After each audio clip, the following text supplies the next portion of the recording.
Τώρα τα βάζεις με τον Greek Challenger, respect, 17 χρονών. Πρώτη φορά τα βάζω μαζί μου. Είσαι ωραίος. Πάμε να ξεκινήσουμε. Το έχουμε. Το πιστεύεις? Το πιστεύω. Πιστεύεις εσένα? Το πιστεύω. Παιδιά, Έχεις χάσει ποτέ ή τρίτη όχι? λυκείου έχω χάσει καμία.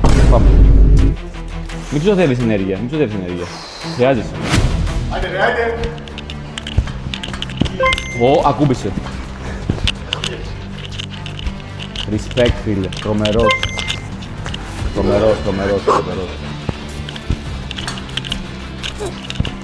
Μπράβο ρε σκύλε. Πάμε λίγο, πάμε! Πάμε!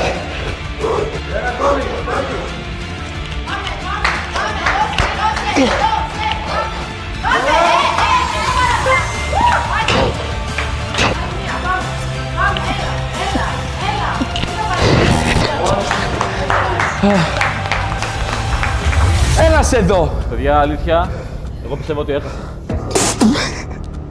Να τον νικήσει ή όχι? Έχεις πλάκα να ξέρεις, είσαι όντως πολύ αστείος. Έτοιμος. Καμία δεν έχεις χάσει, Έτοιμος να είναι πρώτος σου. Πάμε.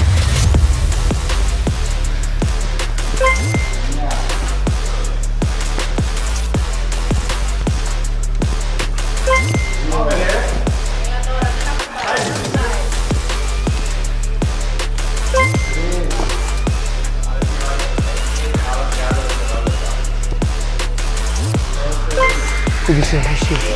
Θες ισοπαλία ή να κερδίσω? Να κερδίσεις, έλα.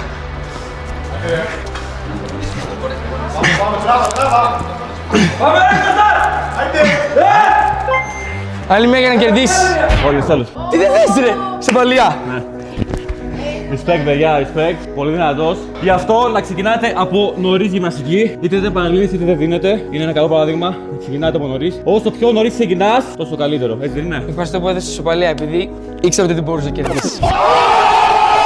Και το έκανες σαν ισοπαλία. Δεν μπορούσα, παιδιά, δεν μπορούσα. Γιατί είμαι λίγο snob.